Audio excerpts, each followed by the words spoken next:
Hi there, welcome to another episode of OpenIntro, the podcast where you can meet the unmeetables. I'm your host, Joel Blake OBE, and it's my pleasure today to interview someone who I've got a genuine level of respect for in terms of why they do, what they've done, and what they're about to do. I am not going to steal his thunder in any shape or form, but I really want to introduce the fabulous Marc Warde. How are you, Marc? Thank you very much, Joel. Nice to be introduced as fabulous. That's very kind of you. You are, mate. I think when we spoke, you certainly gave across a really great level of energy, personality, but a genuine passion for what you do. And I know that, in your career, you've been very driven about some really important things that people don't often really talk about. But I'd really love you to just introduce what you do and let the audience know a little bit more about you. So, yes, my name is Marc Warde, as you just said. I own Niche Gluten-Free Dining, which was the first gluten-free restaurant in London to be 100% accredited. And that was 14 years ago. Wow. And it came from a personal journey, I think, as you know, where I was diagnosed as coeliac, having worked in food all of my professional career. And my business partner said to me, there's no point you owning a restaurant you can't actually eat in. So what was perhaps a selfish place grew the business. And from that, we have a separate business called Special Dietary Meals, which owns several different brands, which do Aviation, which is Libero Special Meals, which does special dietary meals, allergen meals, and medical meals for the aviation sector globally, and Newt, which is our private healthcare business, which does again special dietary meals and regular meals, in fact, for the private healthcare sector, and then we have a couple of retail brands which will be forthcoming this year. That's right. That's amazing. I think from a personal point of view, having members of my family who are celiac themselves, I completely resonate with that journey and the difficulty that people have in just trying to get equality in terms of food, no matter where they are, whether it's in a restaurant, flying, etc. So I hear you. And I guess, you started out by talking about your own celiac journey. And I guess, why do you do what you do was my opening question, but it's very clear as to why. But would you maybe talk a little bit more about the kind of your mission and why that's so important to you? I think having worked in restaurants for so long myself, I was probably on the opposite side of the allergy sector. So when people perhaps would come to restaurants I've run or owned previously, I perhaps wasn't as empathetic as I would have been or should have been. And I think it's been a massive learning curve for me too over these years. When I was celiac myself, going to restaurants is not the same as it was. Socializing is not the same as it was because your friends want to go to a particular place and there might be one thing on the menu if you are lucky. If I am glutened now, inadvertently, I'm really, really sick. And it's not something I'm pretending. It's a reality that, happens if I eat gluten. So I think that your whole social journey changes. So I think that it's something that you have to really consider when you are living that way. I want to be a champion, obviously, of the free from sector. I've on my journey, I've met so many people who have various allergies, and I've educated myself on all of those allergies, and we want to be the friendly face for those. When normally you are the proverbial pain in the butt when you go somewhere. I want people to come to our restaurant or have the food that we create and feel completely safe. Um, the anxiety that goes with having a serious food allergy is huge, and it affects all aspects of life. And I think that's really how and why I got into it. It was perhaps a selfish journey to begin with, but I've grown, and and I've really worked hard to learn how to make the food well. There's a science to it. It is not as simple as just extracting one ingredient and replacing it with another. Certainly, to do it on an industrial scale and do it well, there's far more to it. And we've been delivering really good versions of gluten-free food out there. And also there's a big thing with public perception of gluten-free food. Yeah, I was going to ask about that. Free from food. And I have to say, it hasn't been helped by some of the early to market brands that are in the free from sections of supermarkets. You find bread that looks like a mouse has been through it before you or cake or a biscuit that's just like dry as a it's like Steve Feathers. Absolutely. If you made an attempt to dunk one of those things, it would just be a soggy mess at the bottom of your mug. Or the cake that's just so dry. And it doesn't have to be like that. Those things made well are excellent. And honestly, a muggle, as I call them, or a regular eater, can't tell the difference. And that's the aim of our game. So when we first started with the restaurant, we were very careful not to market as gluten-free other than to gluten-free people, because we didn't want to alienate the customers we'd already won with the restaurant. And it's been, things have changed. I mean, there's way more products out there, and there is good and there is not so good. But I think we've evolved quite a bit.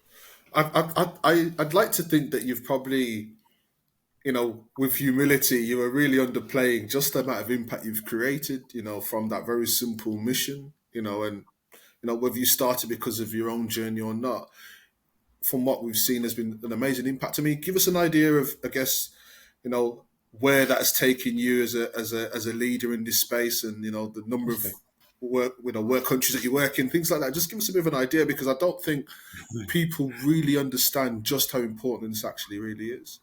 So I was working in the aviation sector as well as owning the restaurant, and I was culinary director for the largest UK aviation catering provider, and dealing with multiple airlines. And honestly, I hadn't really focused on the special dietary meals when I was there as much as perhaps I certainly should have. And it was only when I was diagnosed personally that I really started to focus on what the business was delivering. And I have to say, they really hadn't been looked at for years and years. And we were delivering pretty much the same thing to most airlines. It was kind of for airlines, it's kind of a tick box exercise rather than something they focus on. Things are changing, and I think I'm one of the people who's helped to make some of that change. I set up Libero Special Meals, which was designed to obviously create meals that were allergen guaranteed, let's say, for special meal passengers. Look at the medical meal requirements and also lifestyle meals. It's odd that, for example, there's no meal on board for pregnant mothers. Not a single airline carries that meal. Wow. And there are lots of challenges that come with aviation catering. The set of codes that exist in the aviation world are 36 years old this year. They are ungoverned. So most airlines do the very best job that they can. But if you consider it, one airline may have 30 different caterers throughout the world trying to deliver one thing. So we have, through a partner that I've that does all of our logistics and partner kitchens throughout the world. We have now created a global network providing the same special meal standard to airlines. So airlines can now have reliable allergen guaranteed special meal system that is, not only ticks those boxes, it's also delicious throughout their networks, which was the first to industry in aviation, and it was born of my experience, obviously personally at the restaurant, and then obviously really looking into or focusing in on the special meal requirement. I during COVID, I pivoted a little bit and moved into the healthcare sector because what we are doing in aviation is so similar, and the special dietary meals, the medical meals, and lifestyle as well, and then similarly with retail, because lots of the products we're putting on board aircraft and into healthcare are totally applicable in the retail environment. And so we've developed a free-from brand for kids, which won Brand of the Year 2 years ago now, which is flying in aviation, but it's also in healthcare. And this year it's going into retail. So we've done, I did pretty well, mate. I have to say it's not been without its ups and downs, as these things aren't. 100%. But I also advise airlines on their strategy for managing special meals. As our expectations increase, every supermarket in the country pretty much has a free-from aisle. So it's available now. So if you can get that in a supermarket, you should be able to get something pretty decent on a plane, particularly if you're in the upper carriages, let's say. Yeah, well, this is the thing. I mean, you mentioned the word empathy earlier, and I want to kind of dive into that a little bit, because there seems to be this sense that if you say you're gluten-free, it's just a fad, in many ways, and personally, and I know myself personally, that that's just not the case. But why and how do you think this sense of empathy is playing out now in the kind of current consumer world, in terms of people now getting more understanding around these types of challenges and the types of options that are out there? Do you think that sense of empathy is getting better, or do you think there's still a lot more work that needs to be done? What are your thoughts? Well, the latter, to be honest. But Okay. I think empathy is not something you can teach. You can try and show shocking pictures of people dying from horrific allergic reactions, anaphylaxis. You can tell them the stories, and they'll, isn't that sad? That's horrible. And I'm not always of the opinion that shock tactics work. I think the way kids learn now at school has improved so much. About every single school in the country has kids with food allergies because it's on the rise, and most of them understand that they shouldn't give that child the allergen that they have. Schools prohibit nuts and peanuts these days, and they control the food that comes into the schools. I've always been flabbergasted that in such a controlled and confined environment where they're still serving nuts on board, I find it just preposterous, really, that a human life isn't worth going in without a nut for a few hours on a flight. I just don't understand. Certain airlines have, like EasyJet, for example, have put bans on those things now, which is great. And they make the announcements when somebody's on board not to, if you brought your own food, not to consume nuts. But in certain countries, if you take nuts away from the service, it's like you've committed a crime. Where human life has such low value, or just empathy is not there. I would say that I too wasn't as empathetic towards people with food allergies, before I had one myself. I think it is it is human nature to some extent. We unless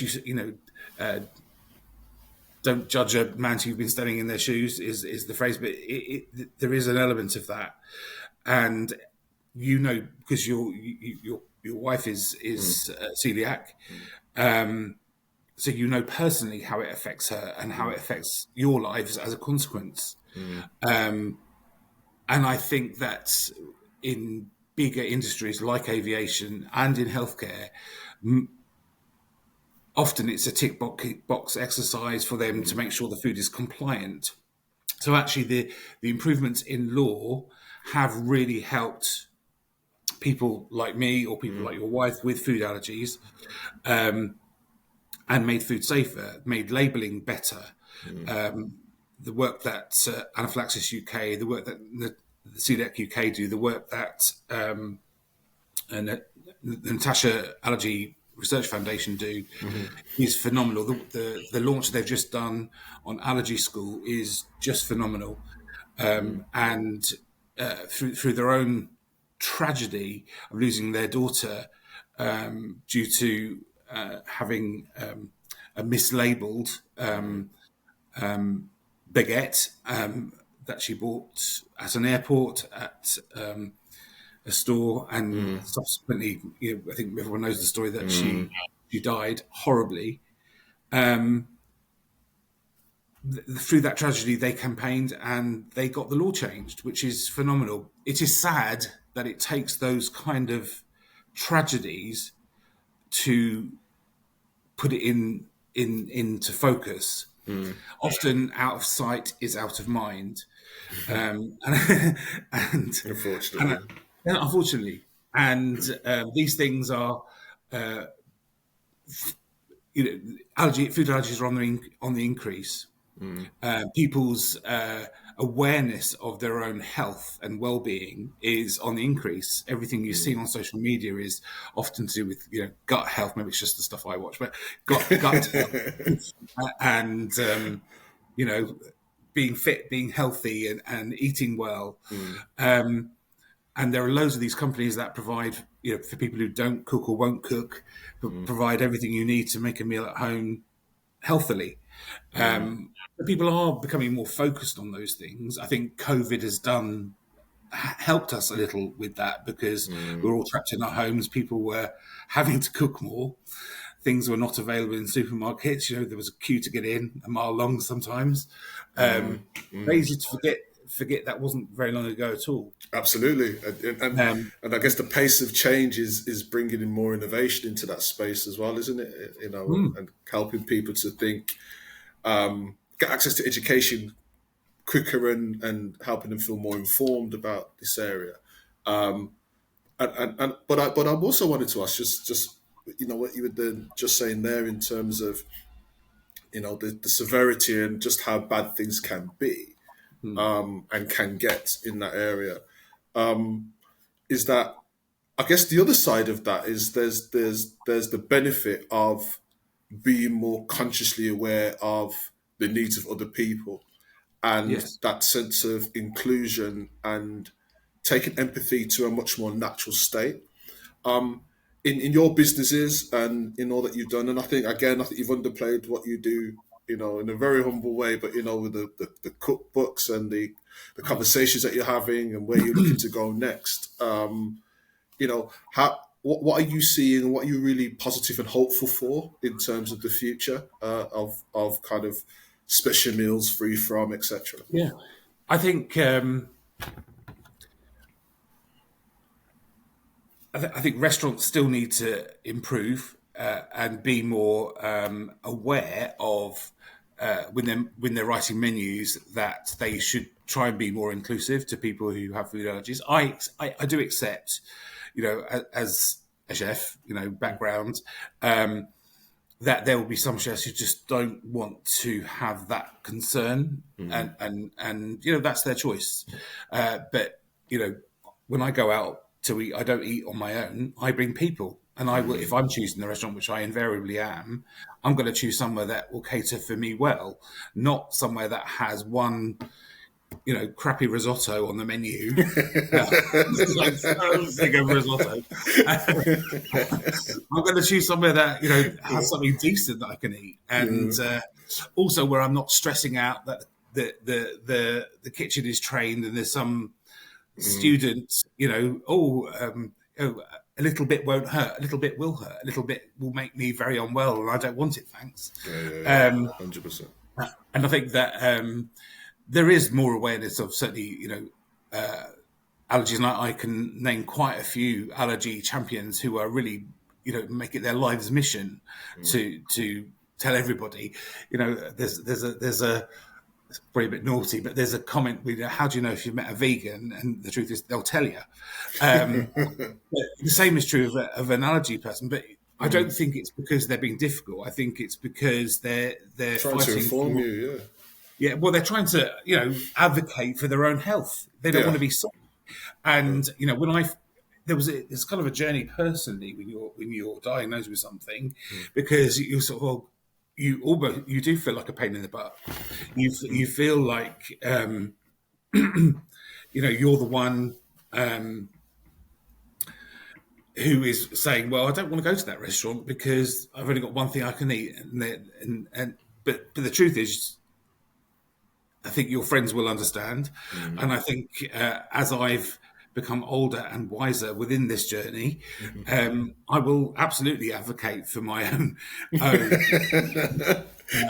So you're going to be a big pain in the ass on purpose now. This is what absolutely, yeah. And I will support the people and back the people and work with the people who are doing a good job. And I will always try and help someone who isn't. I've helped multiple businesses who are in the free-from sector to improve their businesses and connect them with people. The allergy world is surprisingly well connected. It's more people than people think, but it is very well connected. Most people know everyone else in it. I'm lucky enough to be a judge on the Free From Food Awards and the Quality Food Awards, and every year I know most of the people there. It's fantastic. It's a nice little get together because they're people who also advocate either for their own allergies or those of their children or families, and are doing something good in this industry, either a product or either products or education. So it's a really good place. I think that the challenges for airlines are huge. Culturally, airlines are so different. In Asia, for example, nuts are prolific. There's a satay for everything, and it's almost a cultural misstep to try and take those off.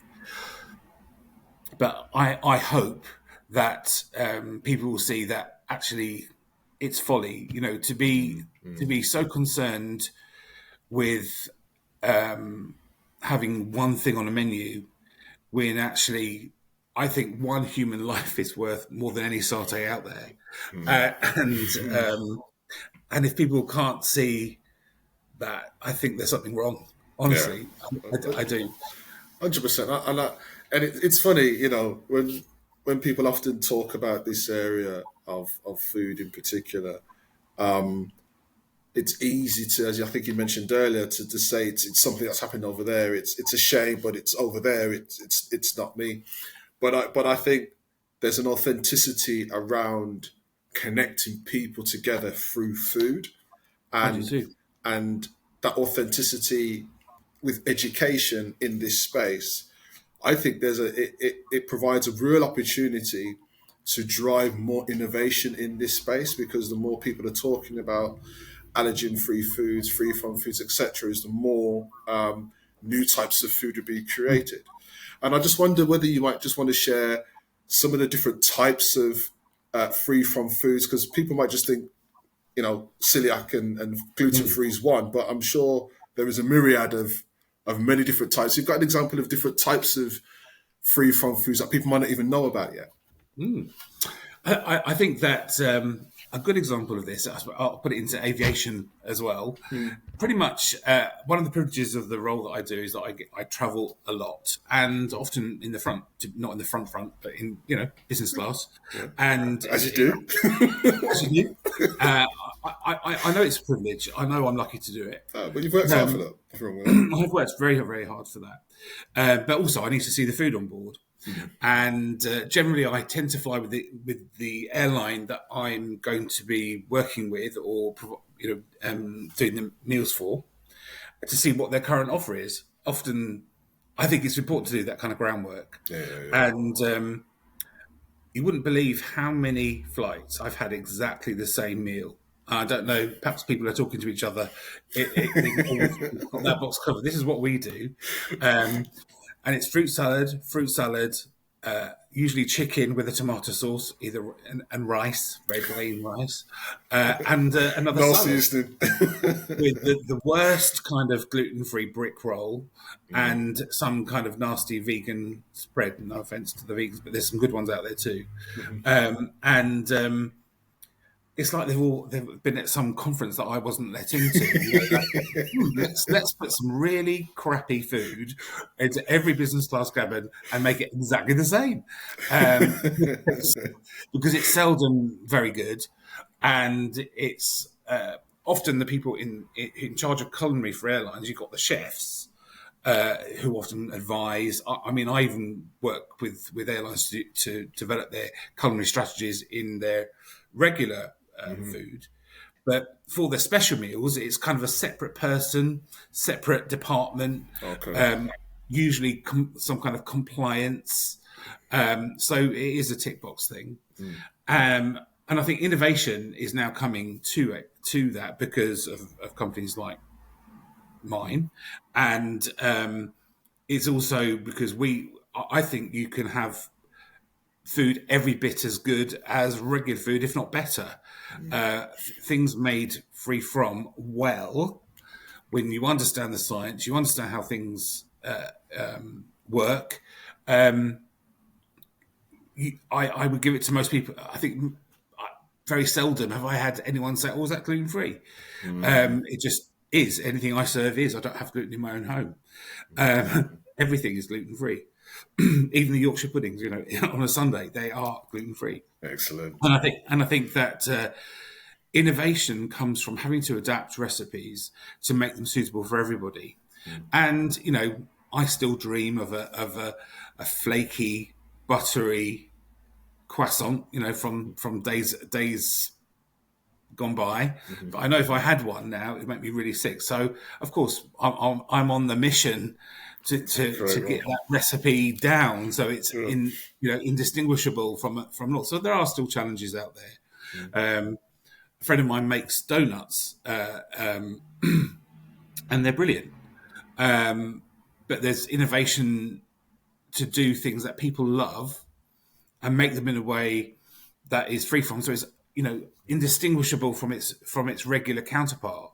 I think we do that with pizza, on the pizzas that we do on board aircraft and going to retail later this year. And that was tested for 2 years, that base. Wow. To ensure that, in fact, more than 2 years, to make sure you can't tell it's gluten-free. And it's not just about not telling it, just to make a delicious product. So I think if you concentrate on something being delicious and lovely to eat and experiential, then that's where free from should go, because free from people deserve exactly the same kind of food that everybody else gets. Absolutely, 100%. Well, what type of other foods are there though, Mark? There's this diet, like there are different types of ones that seem to be coming out. Have you got any examples of kind of ones that maybe people haven't maybe not even heard about yet? Or? So we obviously do lots of specialist diets for the healthcare sector in particular. So we do something called low FODMAP, which is low in fermentables and basically things that ferment in your gut. So basically, often when you're first diagnosed with a food allergy, they ask you to do an elimination diet, which is if you think about onions and pears and garlic, those are all fermentable vegetables if you have them in a certain proportion, and can make your tummy quite bubbly, let's say, and often causes something called IBS, which is irritable bowel syndrome. And people are often misdiagnosed with IBS when it is something else. Okay. Okay. So they give you this diet to thing, but we provide lots of low FODMAP menus. Even in the restaurant, we run a separate low FODMAP menu, which I don't think many restaurants do. But there are other diets which are considered, I think, more well known, like ketogenic, which is people will have heard of from like things like the Atkins diet from years ago, that kind of thing. But they are low in carbohydrate. And they help with things like type 2 diabetes, or obviously people trying to lose weight. There are arguments to say whether it's healthy or not. There's also things like alkaline diet, which we do provide for 3 hospitals.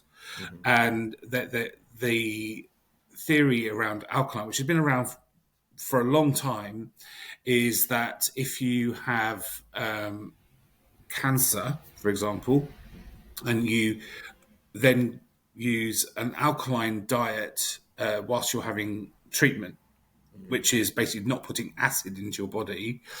Your body produces some acid anyway, but cancer is fed by acid. Okay. In very basic terms. And the belief is that if you have an alkaline diet, your body has a better or fighting chance of being more accepting of the treatment. Okay. I don't want to make any false. Of course not. Of course not. Yeah. But and it's all about belief. And I think what it does do for a patient is give them a feeling that they're doing something for themselves when they are having treatment. I think I had bowel cancer during COVID, and when you have that and you're having treatment and stuff, you want to do something for yourself to make you feel that you're doing your part in your own health and treatment, because obviously your concentration is fully focused on taking the treatment and getting well. So and diet is a really important part of that. I would say that personally, I think a really good balanced diet with things like for bone health, like adding collagen into your diet from things like bone broth, those kind of things are really important. And because you don't want to eat anything much, you want to just get something really nutritious into your body and calm. So we often do things that are low FODMAP is also really good for that, because it's kind of not blander, but certainly less spicy, less things that irritate you, and it's easier to digest. All of the meals that we produce are gluten-free, nut, peanut, and sesame-free as a minimum. But we also do loads of vegan food. So in the aviation sector, we have a category which is called AVML, which is South Asian based. But obviously we deal with a lot of Asian airlines as well. So that could be Singaporean food, that could be more, let's say, Chinese staff food. And then Middle Eastern food, we do lots and lots of that from the Middle Eastern carriers, and then adapting that where they frequently use nuts and sesame. We have to take those things out, and we've found alternatives that taste every bit as good, but just using different products. Nice. So it is possible to do these things really well just by swapping some ingredients out, or knowing the ingredients out there. There's some brilliant egg replacement products that you just cannot tell they are don't have egg in them, and I'm not talking about chickpeas whipped up. Thanks, rank.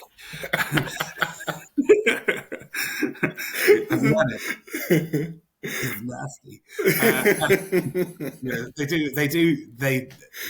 There is a, I shouldn't name it, but there's a product that you can buy in like Tetra Packs, and you to use it as egg white, and you put it in your mixer and you put sugar in, and I think, but no amount of vanilla takes away that slightly chickpea taste. It's kind of weird, but there's a potato protein based product which is a million times better, and actually better than egg to use. Strikes me there's a real sweet science to this, isn't there? In terms, there is. Yeah, I mean, I've learned so much. Also, if you want to have something come out as well on the other end after being frozen, for example, most people at home would make stuff and thicken stuff with corn flour, for example. Like a bit of corn flour and water, you put it into your sauce and you get the consistency. But when you freeze that or chill that, it kind of goes clumpy or lumpy. But there are other products you can use, which are heat-treated waxy maize starches that make the product the same as when you cooked it fresh, so the consistency is the same. So there's loads of like tricks like that I've obviously learned along the way. Amazing. I think those are not necessarily in the general kitchen. They're not one of your, let's say, they're not one of your store cupboard ingredients, which people go on about now. But sometimes you need to go outside the home store and find a few products to make things taste really good. 100%. Absolutely. But I think my passion for food has not changed. I think actually it's only developed further through my free from journey, because I have to look at different ways to make stuff. And if you're showing food to somebody who eats normally, actually their expectation is often low because it's going to be free from. It's going to be, it's going to be, and they taste it and they think, oh God, this is actually better than our normal stuff, which happens, I would say, 90% of the time, which I'm really proud of that, and I think that makes me smile a little bit when they eat it and they think, oh, this is actually really good. So what would you say? What would you say in your experience then, Mark, has been your most favourite meal that people wouldn't have expected, or you may not even expected to have been free from or gluten free? Like, because as you say, you mentioned risotto and chicken and very, but is there a food that people might not think? Yeah. Well, actually, in the restaurant, I think I may have mentioned to you before, we've got two things on the menu that if we took them off, I think we'd be lynched, because one of the guilty pleasures of chefs, I think even some very big celeb chefs will even admit they've frequented the Colonel's favourite place, and whilst I think the chicken's bad quality and all that sort of stuff is horrible, and I'm not even, I wouldn't want to go there now. But we do an item on the menu which we call NFC chicken, which is like basically chicken breast which has been cut into pieces, and then we marinate it, and then we have a coating for it, and it's fried. So you can have, it's called niche fried chicken. We serve it with aioli and a barbecue sauce. Ooh. And it gives people something that you think this is not gluten free. This just tastes like great finger licking good chicken. Not. I divorced myself from that disclaimer.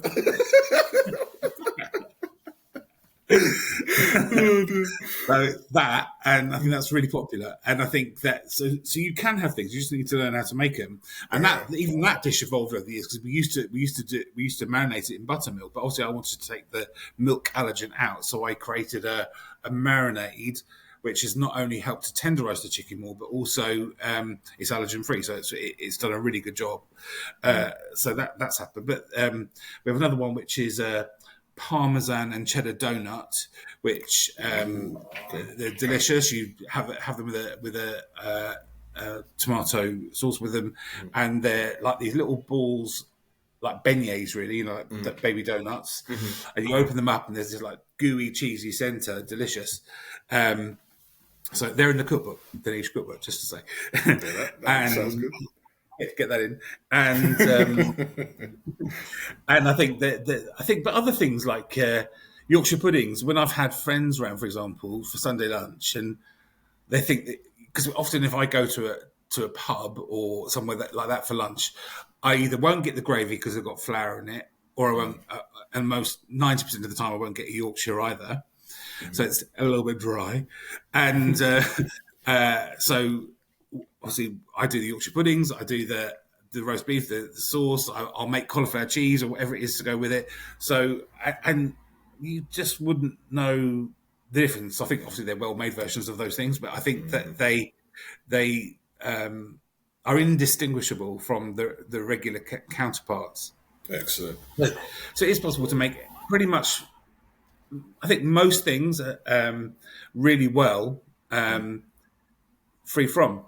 I think, and not just gluten-free. You can also do them dairy-free. You can do them in other ways too. Yeah, and I think again that's most important, is that you're not just talking about gluten-free food here. We're talking about the mix and the blend and the plethora of. The majority of the food that we do in the aviation and healthcare sector is actually top 14 allergen-free, because they're trying to, reduce contamination. If you think about a galley on a plane, or even the kitchens, often they prepare, or wards they put together the meals. There's very little space. So they need to be as simple to handle as possible, yet give a good experience for coverage of all those different things, either the passenger or the patient. So yeah, they're always looking to try to make it taste, look good as well as taste good. No, that's brilliant.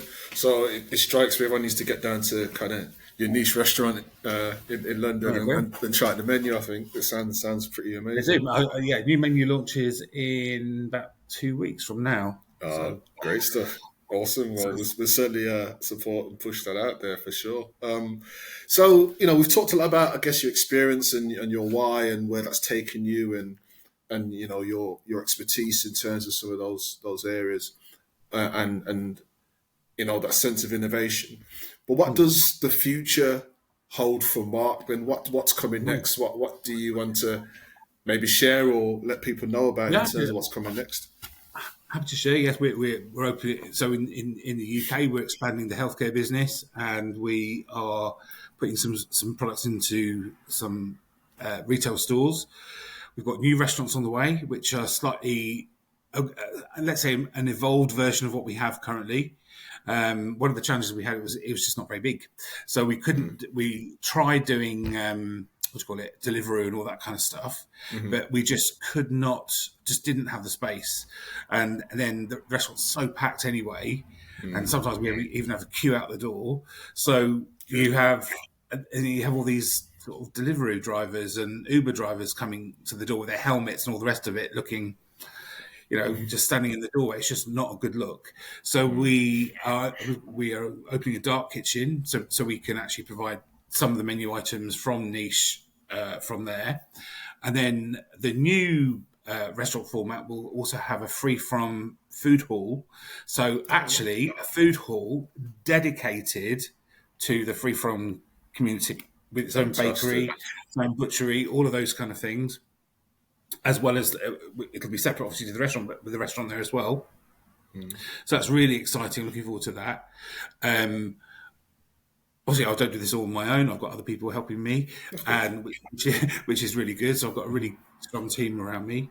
I work with a partner in Europe and America for the aviation business, which has grown exponentially, I would say, in the last year. Purely because we've got global airlines that have come on board, and more coming on board this year. So that's exciting. In my spare time, I act as an NED for a couple of companies where they are in the same sort of space, let's say, but I've been able to connect them with people. I've been able to advise them. I still work with airlines independently to advise them on or develop for them a culinary strategy, because many airlines during COVID and even before got rid of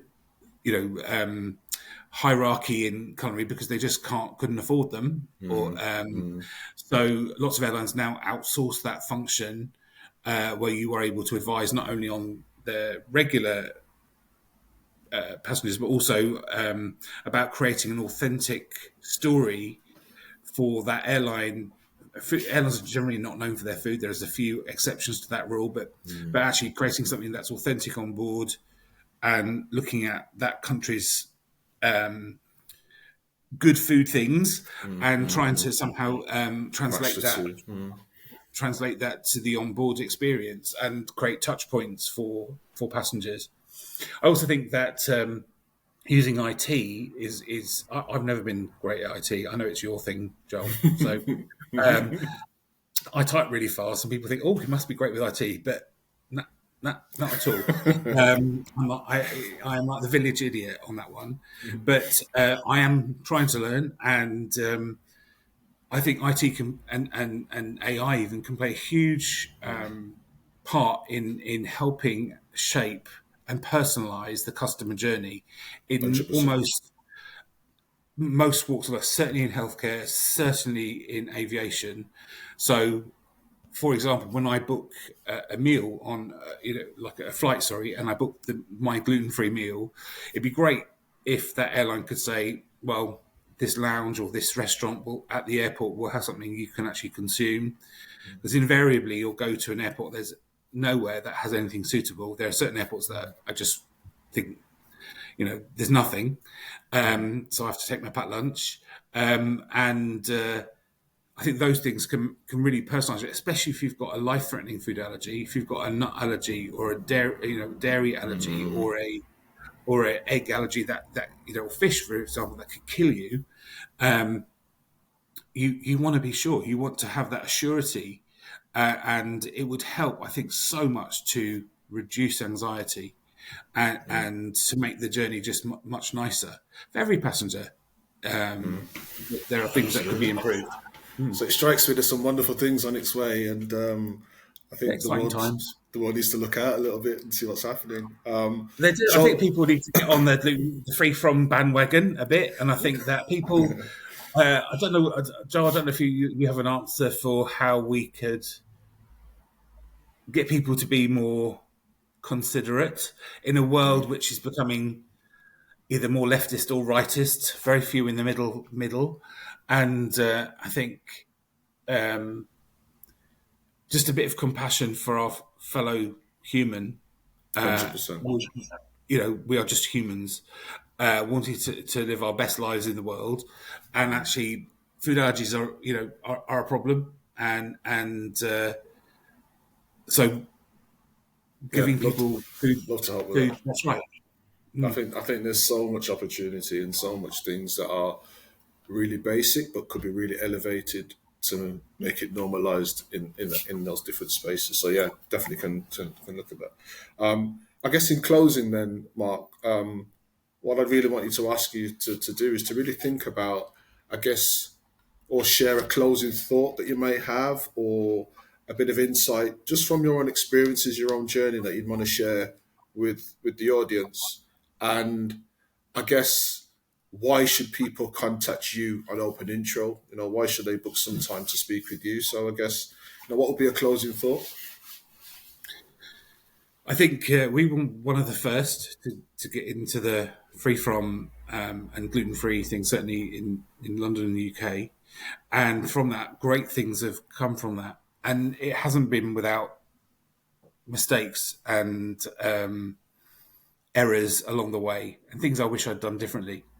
But I have learned from those things, and from that oak trees have grown. And I think that experience is not something you can have in a day. That has taken years of work. And I think somebody who I genuinely love helping people get on in life, and particularly people in the free from world. Of course, it's what I mean, or in the food world. There aren't enough people in the free from world. The market is huge. It is grossly underserved. I'm very well connected within aviation, within healthcare, and even in retail. And I want to connect people in those environments to be able to sell. Obviously, it would be around food and hospitality. But I think that that's why people should contact me. I think people should, in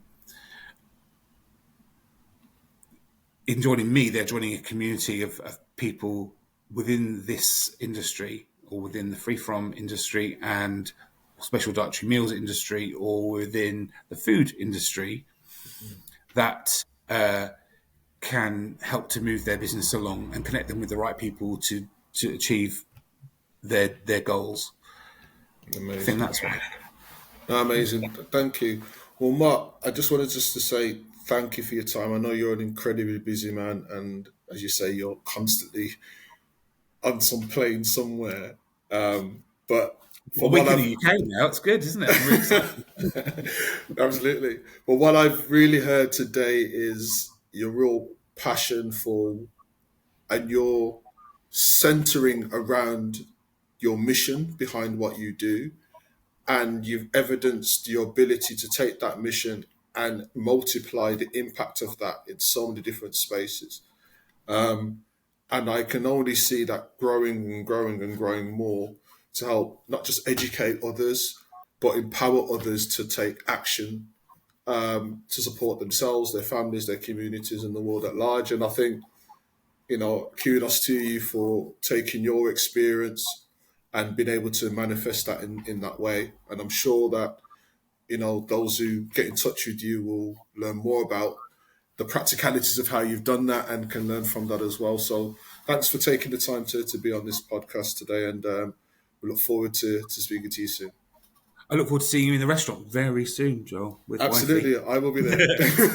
Take care. Have a good one. Cheers now. Bye-bye. Bye-bye. Cheers, Mark. Ooh, yeah, if you just